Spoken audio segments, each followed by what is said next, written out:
Hello and welcome to the AstroloNews. This episode is going to take you to the 24th of August all the way through until the 30th of August. And we are going to be heavy in how we communicate. On this video, I'm going to teach you skills and tips on how to not go crazy and start yelling at everyone you see over the next few days. I'm also going to be showing you things that you need to do to stay balanced and giving you a heads up on what you can expect the collective to be like, because it's going to be a little unruly and your job is to stay calm and cool. So first we are going to kick off on the 24th. The 24th is another long-term alignment. So remember last week when we spoke about an alignment that was going to be going on between Mars and Gemini. So that planet that is very malefic, tears things down, the god of war, was going to be moving into our voice or moving into the area that rules our communication in so many aspects. We've got more of that happening. So that's going to be continuing behind the scenes until the end of the year. And then on top of it, moving in on the 24th, we are going to see Uranus align with Taurus. And that alignment is going to stay intact for about the next 5 months.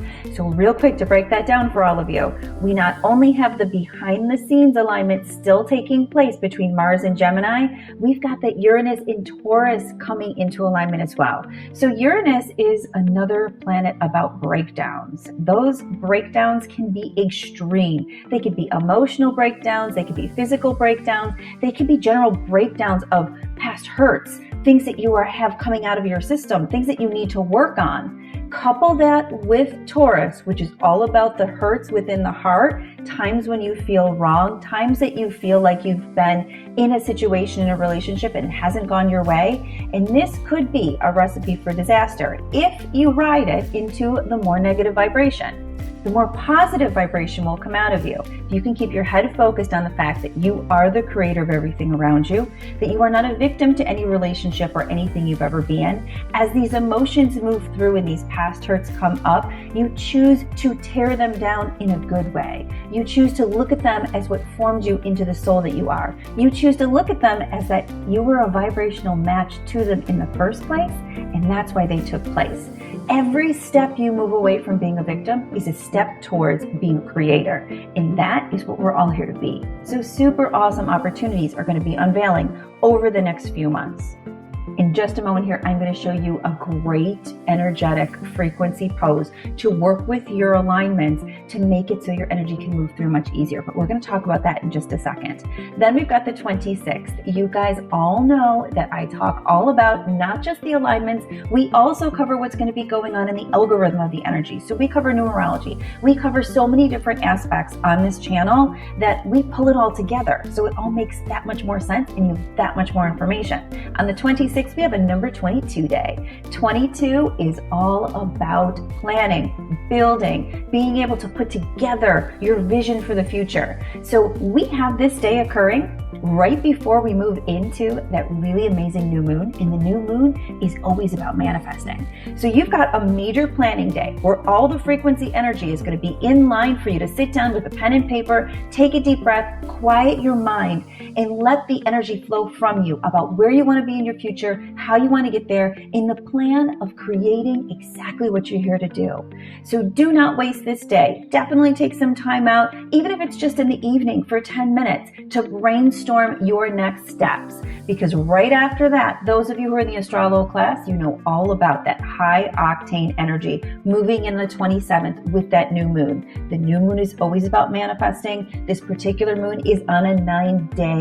So that's also going to create a high power, high frequency numerology number to it to really, really help you move forward in anything you're putting out into the universe, anything you're pulling together, and anything you're manifesting. Super cool energy lining up this week, guys. So don't go on the negative direction of it. Stay on the higher vibration. So how can you grab this energy? How can you harness it? How could you make it your own so that you are riding on the right frequencies as they move in? You're going to see on your screen is some awesome suggestions. The first suggestion coming up is the Taurus pose for the star salutation. Aligning with these stars is so important. When you align with the stars, you align with the energy and the knowledge that they hold. After all, your body is made of stardust. I can say this until I am blue in the face. That is science. Be as frustrated as you want, thinking that that's not the truth, but it is. Your body is made of stardust. So when we work with alignment, alignments, a lot of us will focus on aligning with the moon or aligning with the sun. It's time to also align with the stars, because that's where the knowledge is. The moon and the sun are the masculine and the feminine. They're excellent for you to have an awareness of and to also work with. But the true knowledge on how to apply it is going to come from the stars. So that Taurus pose is going to be an excellent way to hone in all of the energy frequencies within you, stay on the higher vibration of all of this energy rolling in, and keep yourself nice and centered. I'm also going to flash up on the screen a quick example of the Gemini pose, which came up last week. And even though that was last week we talked about it, that energy is going to be an undercurrent for about the next 5 months. So really quick in the morning, taking a moment to do that Taurus pose, quick easy stretch, and taking a moment to do that Gemini's pose, another quick easy stretch. Holding it on for 3 minutes. If you are a yoga instructor, applying it into your yoga instruction courses, that is awesome. Any of you out there who are interested in really honing in so much of this star energy, I'm going to put a link in the description to be able to become a certified trainer when it comes to the star salutation, because that is the wave of the future when it comes to alignment. So you'll have the biggest heads up on being able to harness these things, let them move through you, and above all, discover the spirit that is you every step of the way. Thank you so much for watching. Please do not forget to like, subscribe, and share so that we can continue to spread this knowledge, because each of us deserve it. We're on here to grow. We're on here to be our own creators. So it's time to make sure that we are. My name is Jillian Greyse, and I will see you next week.